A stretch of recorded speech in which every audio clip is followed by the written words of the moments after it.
Hello coders, and thanks for joining us for another 3D character controller tutorial. In this tutorial we're going to be extending our camera controller class that we built in the previous couple tutorials. We're going to be extending it to add orbiting functionality. Okay, so we're going to be able to replicate what a lot of MMORPGs do with their camera, and that is by giving the user the ability to press some input to rotate around his or her character to look at their character from a different angle. We're also going to be adding some zooming functionality because that is easy enough to add, so I thought I'd go ahead and include that in this tutorial.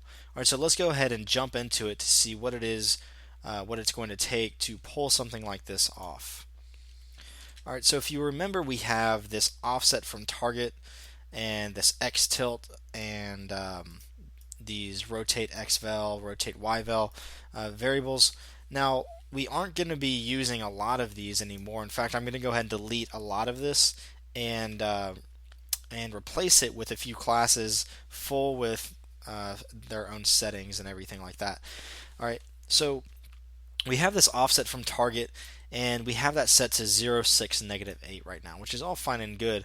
But the problem is, whenever we start rotating around our character, we're going to be having to modify the X and Y component, the Z component of our offset from target. Okay, so think about it like this. It's going to be easier if we have something like a X rotation that we can modify, or a Y rotation that we can modify.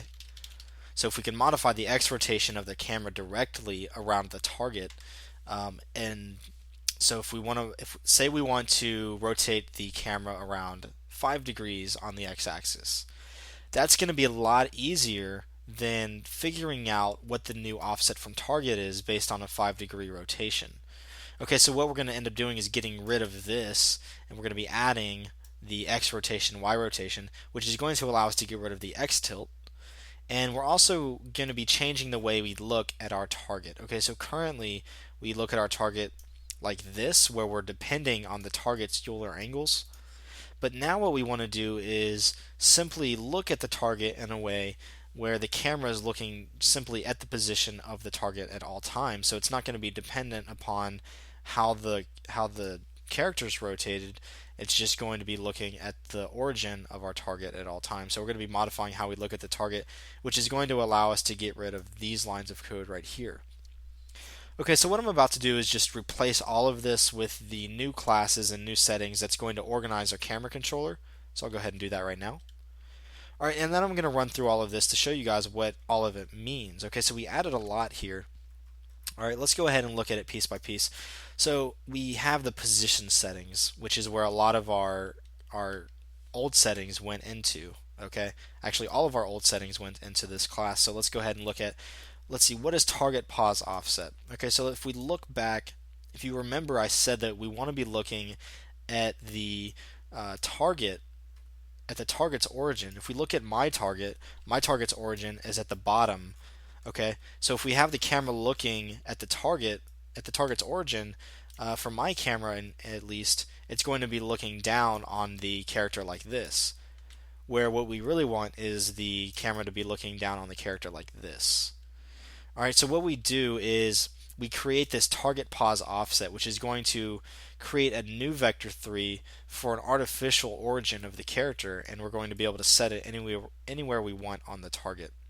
So what I do with that is I initialize it to 0, 3.4f, and 0. So what I'm doing is I'm moving that origin up 3.4 units on the character, so that instead of the camera looking towards the feet of the character, the camera is going to be looking towards the back of the neck of the character. Alright, so that's the purpose of this. Then we have the look smooth, which is what we had before. Then we have this distance from target. Okay, so since we're not using an offset from target, we're just going to have a distance from target. Distance from target is going to be modified by our zooming. So when we zoom in on our character, we're going to be modifying the distance from target. Alright, then we're going to have a zoom smooth, so how fast are we going to zoom in on the target? I'm going to set that to 100 actually. And then we're going to have a max zoom and a min zoom. So how close do we want to be able to get to the target, and how far away do we want to allow the user to get away from the target? Alright, so this is going to be our zoom threshold. Then we have some orbit settings right here.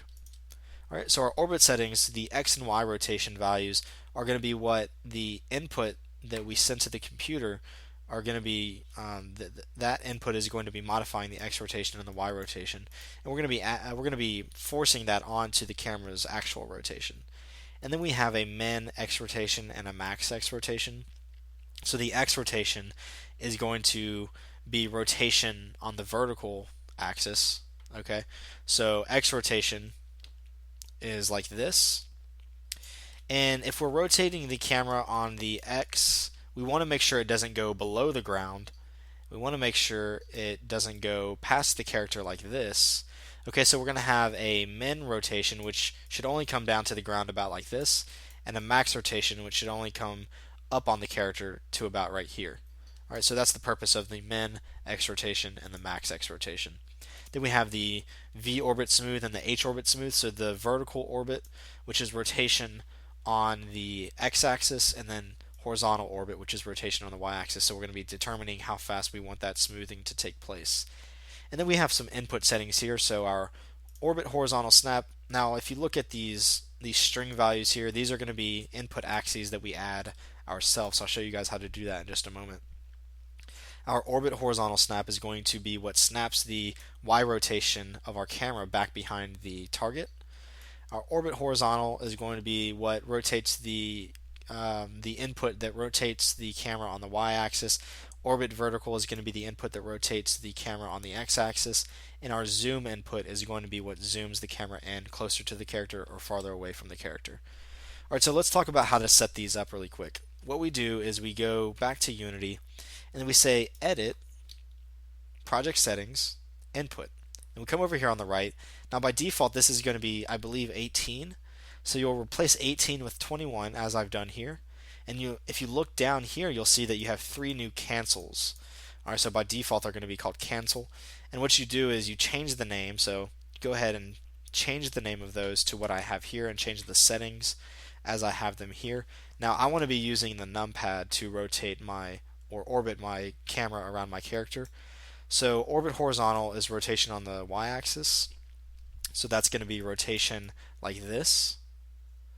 Alright, so what I do is I say the negative button is 4 on the numpad, the positive button is 6 on the numpad. So if I press 4, I'm going to be rotating like this. If I press 6, I'm going to be rotating like this. And we do a similar thing. I need to go back to my input settings here. We do a similar thing with the orbit vertical. Okay, so after you've copied those settings, you can copy these settings. We use orbit vertical, and I use the 2 on the numpad to go into the negative. I use 8 on the numpad to go into the positive. That will be rotation like this right here. So that's going to be our X rotation. Now if you don't have a numpad, you can set these to really any buttons you want. If you wanted the O button to cause negative rotation on the X axis, you could just put O right there. Alright, so you can set those to whatever you want. And then our orbit horizontal snap is going to be these settings here. We only care about the positive button because all it's doing is snapping our rotation to be behind the character. Alright, now for our zooming, we're going to be using mouse scroll wheel. It's provided by default, so you don't need to do anything with that. Alright, so let's go back to our settings. That's going to be covering our input axes. Alright, and again, the reason I do this is so that the user, can actually set these settings from the inspector if they want to have a different input for rotating the camera around the character. Alright, so after we have those settings, all we do is we create references to those settings, so position, orbit, input. And then we have our target position. So target position is going to be equal to target pause offset plus target dot position. I'll show you guys that in just a moment. Then we have destination, character controller, and then we add these floats for our orbit values. So these are going to be the floats that store our input values. Alright. Now for the rest of this, I'm going to be programming it with you. Those settings just had to be outlined really quickly because that can really add to the length of the video, and it's nice to keep things a little bit short. Alright. So in start, what we need to do, actually let's talk about something else first. So if you remember, we got rid of the offset from target, vector 3, and now we have this distance from target instead. So how are we going to change this line of code to accommodate? So what we have here is we're actually rotating our offset from target around the character's target rotation. But remember, with our orbiting system, we don't want to have the camera's rotation depend on the character's rotations anymore. So what we're going to do is first we want to set our target pause. So target pause is going to be equal to target dot position plus position dot target pause offset. Okay, so we make sure we do that, and then we want to say our destination is equal to target plus equals target pause now. Okay. Now for destination, what we need to do is we're still going to be rotating a vector 3 around a certain rotation. So we're going to be multiplying a vector 3 by a quaternion, but that quaternion is going to be a little bit different. So we're going to say destination equals quaternion.Euler, and this is going to be our x rotation, so our orbit dot x rotation, orbit dot y rotation, and the z is going to be 0 because we're not making any rotations on our z-axis. So remember, the x rotation and y rotation are going to be modified by our input. All right, so we're going to multiply this times negative vector 3 dot forward, so it's going to be a position behind the target. So negative vector 3 dot forward times position dot distance from target. All right, so distance from target is just going to be how far away from our target are we going to be, which remember is going to be modified by our zoom. Okay, so this is going to be our new move to target function. We didn't change too much, but what we did change is very important. Now what I want to do is copy and paste that into our start event function just to make sure that our camera starts off in the correct position.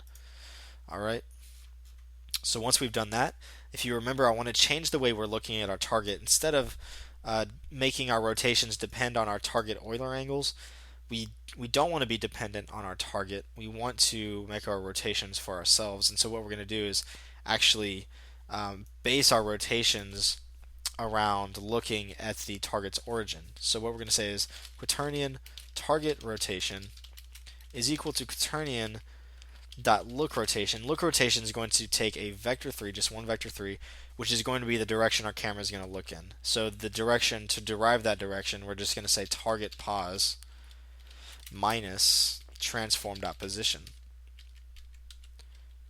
Okay? So to get the direction we want to look in, we just subtract the vector 3 point that we're looking at. We subtract our transform's position by the vector 3 point that we want to look at. Alright, now once we have our target rotation, we can lerp to that rotation. So we can say transform dot rotation equals quaternion dot lerp. And quaternion dot lerp is just like any other lerp. You're going to have a from, a to, and a time to get from and to those quaternions. Okay, so our from quaternion is going to be transform dot rotation. Our to quaternion is going to be target rotation. And the time taken, the time elapsed between the from and to quaternions is going to be our position dot look smooth times time dot delta time. And that's going to be it for updating our look at target. Now we can go ahead and add the functions that are required to get our camera orbiting. So the functions we want to add are going to be void get input, and then down here we want to add two more functions, void orbit target,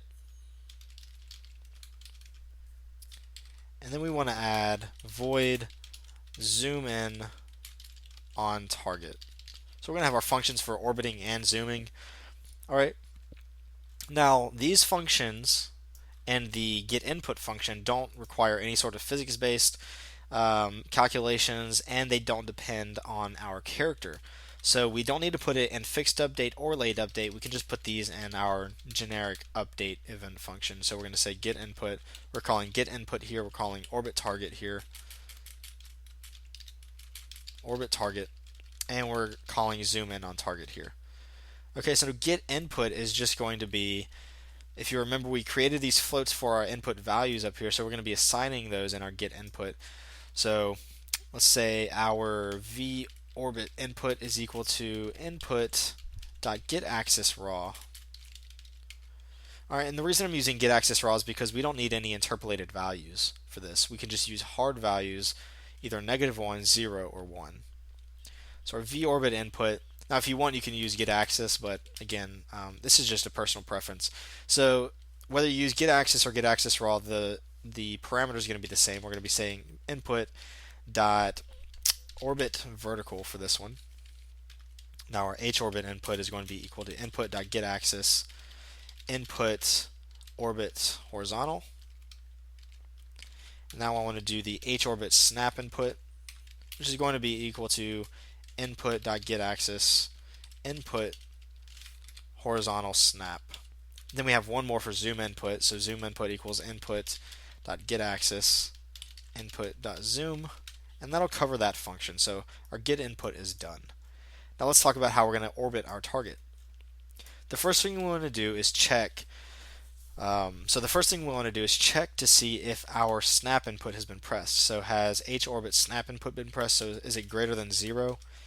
And if it is, what we want to do is we just want to say our y rotation. So remember, horizontal orbit is our y rotation. So orbit.y rotation is going to be equal to -180, which is going to place our camera behind our target. All right.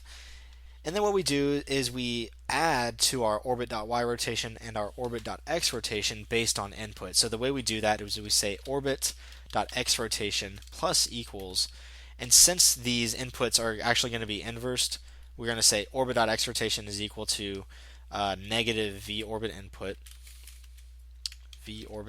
times I'm trying to remember, do we extend the class on that?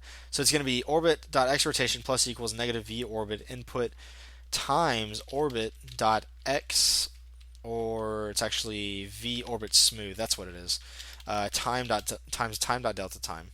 All right, and so we can copy this line, and again, all this line is doing is it's adding to the x rotation the direction of our input times how fast we want to move in that direction on that rotation. Okay, so we're going to say we're going to copy this line actually, and we're going to do the same thing for our y rotation. So we're going to add to our y rotation like this. Instead of v orbit, it's going to be h orbit, and that'll cover that.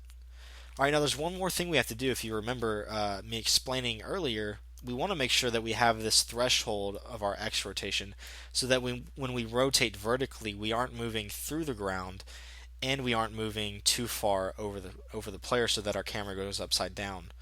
All right, so we're going to be controlling that threshold here. So what we say is we say if orbit.x rotation is greater than orbit.max x rotation, then we're just going to set orbit.x rotation, so our current x rotation is going to be equal to our max rotation. And that's all we do there. We're going to do the same thing for our min x rotation. So if orbit dot x rotation is less than orbit dot min x rotation, then we're just going to say orbit x rotation is equal to orbit dot min x rotation. Okay, so at that point we should be able to run.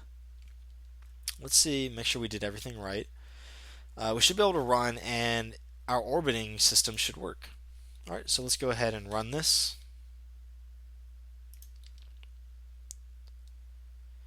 Okay, so I can orbit around my character like this, and if I press my snap input, then I get centered behind my character. Now, you can see I have a problem here when I turn my character, my camera isn't following that rotation. So that's an easy fix. It's something I just forgot to do. It slipped my mind. Whenever we're looking at our target, I'm sorry, not when we're looking at our target, when we're setting our destination of our camera, you can see that we set it to our orbit.y rotation. But the problem is when we turn our character, we don't modify the y rotation. So what we have to do is we have to say orbit.y rotation plus target.eulerangles.y. Okay, so that we make sure that no matter which direction no matter what our target's y rotation is, we're just going to be adding our orbit's y rotation to that. So it should be able to follow. The camera should be able to follow the target's y rotation based on that line of code. So we need to do that up here in the start function as well. So now if I run this, we should get the correct results. All right. Okay, so there we go. So now I can actually follow behind, and I can also rotate. And no matter what my orbit is, it's going to stay at that orbit value, no matter which direction my character is going in. All right, and then again, I can use my snap input to snap right behind the target. So that's what that snap does. It puts it at that negative 180 angle with respect to the target. All right, so now that we have that, we need to add our zoom functionality. So we're going to be modifying our zoom in on target function, and all we do here is we say the position dot destination, or distance from target. Sorry, distance from target. Remember, that's just the float, and that's just determining how close or how far away from the target our camera is. And so we're going to be modifying that value with our zoom. So position dot distance from target plus equals zoom input. So that's going to be our input value. So this is going to be the direction that we're zooming in right here. So we say zoom input times position dot zoom smooth. Now, just like with our X rotation, we have a threshold for our zoom that we want to make sure we stay within. So we have the min. If you remember, we have the min zoom and the max zoom. Okay, so what we do is we say if position dot distance from target is greater than position dot max zoom, then we say position dot distance from target is equal to position dot max zoom. Okay, so if it's greater than the max zoom, we set it to the max zoom. If position dot distance from target is less than position dot min zoom, okay, so if our distance is less than our min, then we set our distance to our min. So position dot distance from target equals position dot min zoom. And that's going to finish our camera controller script for this tutorial. If I go ahead and run, we should be able to zoom in, and we're actually zooming in really quickly. Let me go ahead, and before I end this tutorial, I want to make sure this looks good before I sign off with it, before I leave you guys with it. Alright, so this is a little bit slower, and those zoom values are things that you can change to make it look to make it look how you want it to look. So I'll actually bring it down even further. I think the problem that I'm running into is I didn't multiply this by time.delta time. Okay, and we want to make sure we do that. Okay, so I'm modifying the distance from target based on time.delta time because we're updating this in our update event function. Okay, and we want to make sure it works independent of our frame rate, which is what time.delta time enables. So I'm going to set this back to 100, set my zoom smooth back to 100, and I'm going to run again. There we go. Okay, so now it's at a decent speed, I think. And I can only go in so far, so I'm trying to go in further, but I can't. And if I zoom out, I can't go any further than this. And no matter what zoom I'm at, I can still rotate around the character and orbit around the character as you would expect to be able to. Alright, so here is our min X rotation, and here's our max X rotation. You might want to modify the min X rotation so it doesn't go through the floor like this. But those are settings I'll let you guys play with on your own. That's actually going to conclude this tutorial, though, where I told you and I taught you guys how to add the orbiting system to your camera. If you liked the video, go ahead and drop a like. In the next tutorial, we're going to talk about how we can get collisions working. So finally, that dreaded topic for camera scripters is the collision detection. Collision detection is a really complicated topic. We're probably going to have a concept video, and then after that we're going to have an implementation video for on getting how to get collisions to work. And basically what's going to happen with that is as I'm rotating around and my camera is going through the cubes, it actually won't go through the cube. You won't see any sort of shearing, so you won't be able to look through the cube like this. No shearing, and it'll actually just zoom in on the target to prevent any sort of shearing like that. Okay, so that's coming up in the next few tutorials. Again, if you like this video, go ahead and drop a like. But as always, this has been a Renaissance Coders tutorial. Thanks for watching, and we'll see you in the next tutorial.